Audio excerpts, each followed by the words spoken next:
A woman hides her talent to keep her friend feeling superior, until a jealous outburst forces the truth out and changed everything. Maya Campbell, 26 years old, always preferred the background. With deep brown skin, coiled black hair usually tied in a bun, and wide, observant hazel eyes behind subtle makeup, she dressed simply, always in soft neutrals that faded into the crowd. Her best friend, Alina Rhodes, 27, was the opposite. Tall, fair-skinned with platinum blonde curls, bold lipstick, and designer clothes that screamed confidence. Everyone at the Golden Hill Art Academy knew Alina as the rising star, loud, ambitious, and talented. Maya was the supportive best friend. Alina loved praise. She basked in the applause after every acting workshop, often dragging Maya along as her emotional anchor. Maya, meanwhile, quietly submitted short scripts and monologues for others to perform. What no one knew, not even Alina, was that Maya had a voice that could stop a room cold. But Maya kept it hidden. She remembered what Alina once said over wine and giggles: "If I ever hear you sing better than me, I'll quit performing forever." It was a joke, but one laced with something else, something Maya hadn't forgotten. Maya and Alina had met 5 years ago, during orientation at the academy. Alina was struggling with her scene partner, and Maya stepped in with helpful feedback. From that moment, Alina latched on, treating Maya like a sister, a muse, and a manager, all rolled into one. Maya never minded, at least not at first. Unspoken rules grew between them. Alina performed, Maya supported. Alina got the spotlight, Maya cheered from the shadows. Maya's talents, songwriting, acting, even directing, were tucked into notebooks and forgotten voice memos. The friendship was lopsided but comfortable, until the Academy's biggest talent showcase was announced, a career-launching event judged by industry scouts and producers. Alina was ecstatic and quickly started preparing her performance. As always, she asked Maya to help coach her through her song choices, stage blocking, and delivery. Maya said yes, swallowing her own desire to audition. But this time, a quiet voice inside her stirred, one that whispered, "Why not you?" Late one night, long after helping Alina rehearse, Maya stayed behind in the empty practice hall. She sat at the piano, closed her eyes, and began to sing. It was a soft, haunting melody she'd written herself, filled with emotion, pain, and longing. Her voice, rich and soulful, echoed through the walls. Unbeknownst to her, Professor Lewis had returned to retrieve his forgotten briefcase. He stood outside the door, stunned by the sound. When she finished, he entered slowly, clapping softly. Maya jumped, mortified. "You've been hiding this?" he asked. "Why?" Maya hesitated. "I don't want to hurt someone close to me." Professor Lewis shook his head. "You're not just talented, you're extraordinary. You belong on that stage." He offered to submit her name privately for the showcase's solo performance slot, an anonymous submission. Maya wavered, torn between loyalty and opportunity. She said yes. Weeks passed. Auditions were held. Alina secured a lead role, giddy with confidence. But another name had entered the lineup, an anonymous performer scheduled to close the showcase with a surprise solo. Maya rehearsed in secret, using empty classrooms and studio spaces at odd hours. She bought a long coat and oversized hoodie to hide her identity when meeting with Professor Lewis. No one could know, especially not Alina. But the whispers started. "There's a mystery performer this year. Someone said she sings like an angel. I heard she's going to steal the whole show." Alina, ever competitive, grew agitated. She obsessed over who the anonymous singer might be. "Probably some freshman trying to get discovered," she scoffed to Maya, who nodded silently. But guilt gnawed at Maya's stomach. She hadn't intended to lie, just delay the truth. The closer the showcase came, the more strained Alina became. She started snapping at stage crew, double-checking her costumes obsessively, and rewriting her song 3 times in a single week. Maya tried to help, but it only made things worse. "You're being weird lately," Alina snapped during rehearsal. "Do you think I'm going to bomb or something?" Maya shook her head, quiet as always. But Alina didn't stop.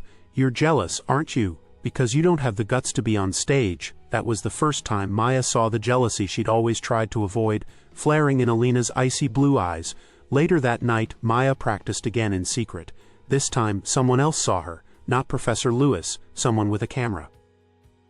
The next morning, Maya received an anonymous text message with a video attachment. Her hands trembled as she opened it. The screen lit up with grainy footage, her singing in the rehearsal room. Her face was partially shadowed, but her voice rang clear. The message underneath read, "Talent like that shouldn't be hidden. See you at the showcase." Panic surged through her. Who had seen her? How much had they figured out? She paced her apartment, the weight of her secret pressing down like lead. She wasn't ready. Not for the attention, not for Alina's reaction, not for any of it. Maya debated pulling out of the showcase altogether. But then she thought of how many times she'd stepped aside, swallowed her dreams, and stayed quiet for someone else's comfort. Her fear was real, but so was her talent. She didn't respond to the text. Instead, she rehearsed harder. Meanwhile, Alina's paranoia grew. Her voice cracked during rehearsals. Her normally bold stage presence was shaky, and her irritation with Maya had turned into open hostility. "You've been disappearing," Alina said, cornering Maya outside the costume department. "Don't think I haven't noticed." Maya tried to brush it off. "Just needed space. The pressure's a lot." Alina folded her arms. "You're hiding something. Are you working with someone else? Are you writing for one of the other performers?" "No," Maya said quickly, truthfully. But it wasn't enough. Alina narrowed her eyes. "If you're planning to upstage me, Maya, I swear to God." Maya didn't answer. She couldn't. For the first time in their friendship, she realized Alina wasn't afraid of betrayal. She was afraid of not being the best, and that fear was turning dangerous. The day before the showcase, final tech rehearsals were underway. Alina performed her number with forced energy, her once shining charisma dulled by stress. She stormed off stage after forgetting a line and throwing her scarf at a terrified assistant. Maya stayed hidden in the lighting booth, watching quietly, heart pounding. She'd been placed last in the show, closing the night with her solo. Only Professor Lewis and the stage manager knew it was her. Later that night, as she packed her things, she found a sticky note on her locker.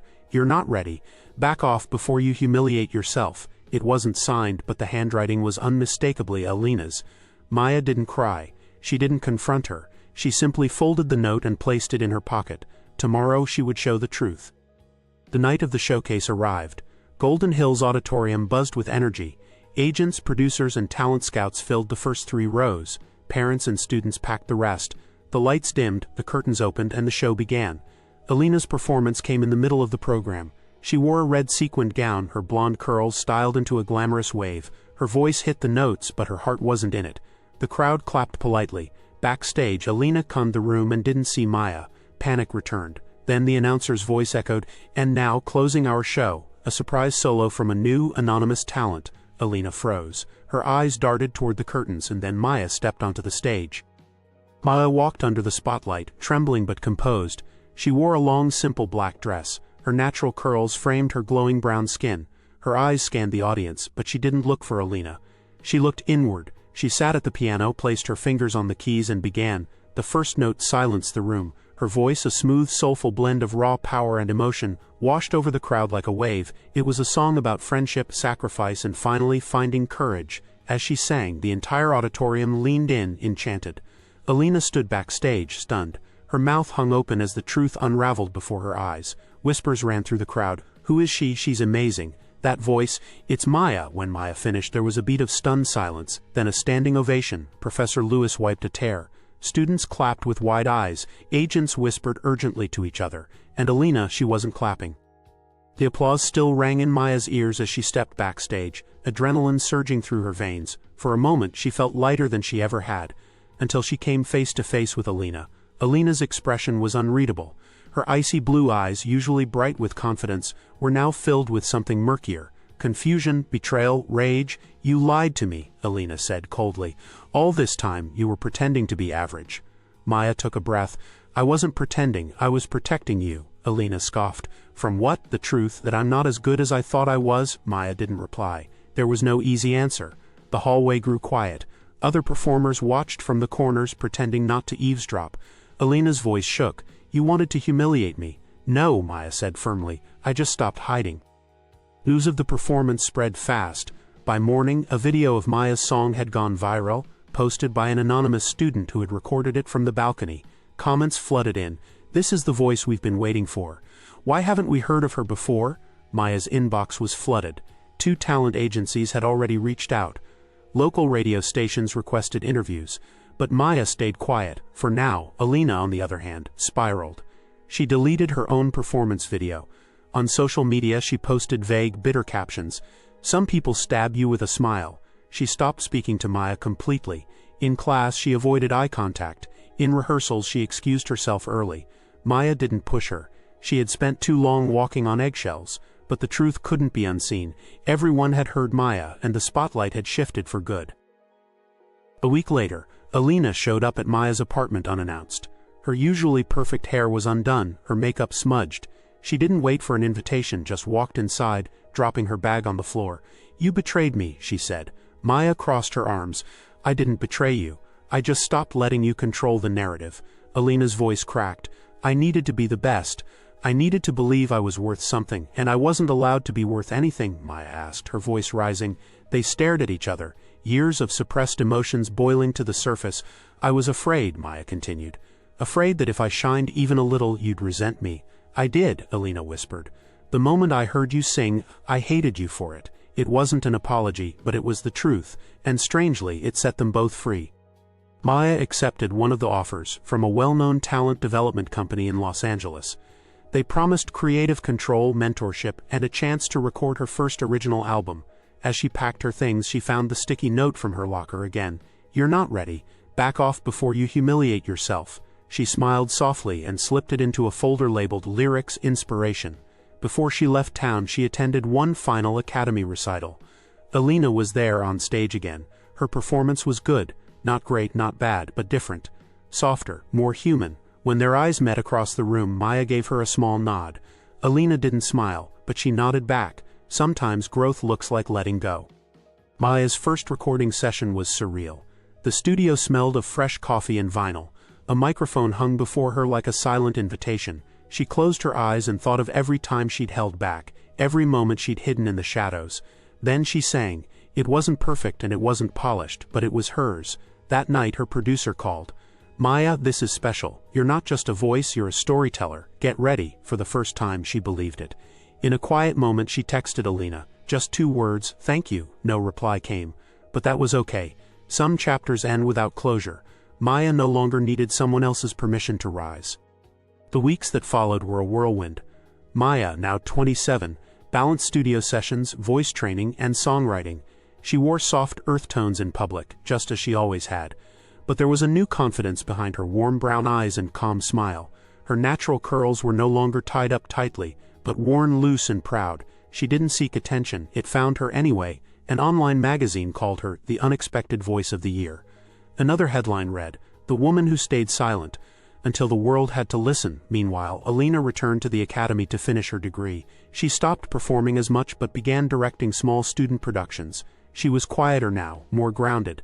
Sometimes growth meant learning to applaud someone else. They didn't speak again, but Maya often thought of her, because if it weren't for the friendship that limited her, she might never have realized what she was capable of.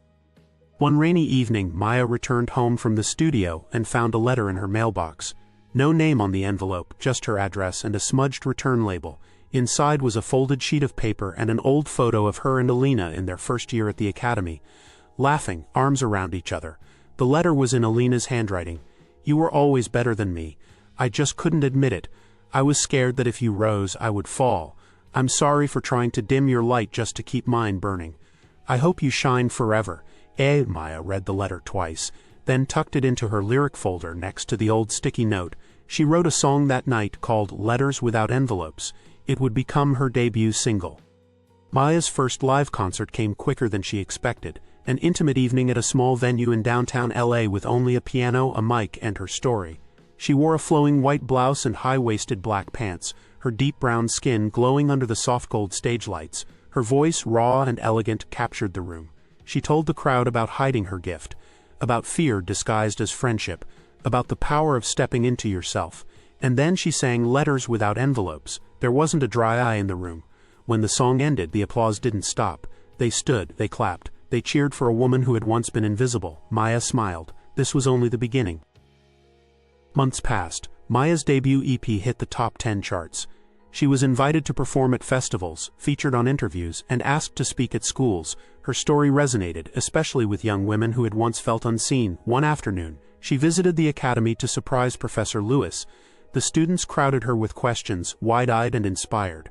But as she walked past the old practice rooms, she paused at the doorway where it had all started, where she'd once sung to an empty room, thinking no one would hear her. She stood in silence, then smiled softly. Every note that followed had been built on that moment. She had once feared the spotlight would destroy her friendships, but the truth was the spotlight had revealed which ones were real. Standing before a sold-out crowd at her first major tour stop, Maya looked out into the sea of lights and faces. She gripped the microphone, heart full. "I used to think I had to stay small to keep others comfortable," she told them. "But the world doesn't need more silence, it needs more voices willing to be heard." She sang one last song, a tribute to the girl she used to be, the quiet one, the hidden one, the one who finally chose herself. And somewhere, perhaps, Alina heard her. Maybe in the background of someone's car radio or online in a quiet moment of scrolling. And maybe, just maybe, she smiled, because sometimes even envy has a soft landing when we face it with truth. If this story touched you, if you've ever dimmed your own light to let someone else shine, don't forget to hit that subscribe button. More stories like this are coming, stories of truth, friendship, betrayal, and redemption. Subscribe now and never miss a moment that could change everything.